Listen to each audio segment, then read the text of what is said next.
எவ்வளோ ட்ரை பண்ணாலும் நானும் எவ்வளோதான் ட்ரை பண்ணுறது. சாப்பாடு மொத்தத்தில் காலி ஆயிடுச்சு. இன்னும் சாப்பாடு கொடுங்க, சாப்பிடணும். கொடுங்க கொடுங்க, நான் சாப்பிட்டு முடிச்சுக்கிறேன். அடா எப்போ பார்த்தாலும் பிடிங்கிட்டே இருக்கிறது. கொடுங்க. இவங்களுக்கு வேற வேலை இல்லை.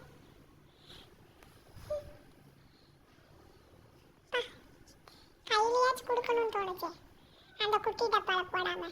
தேங்க்யூ.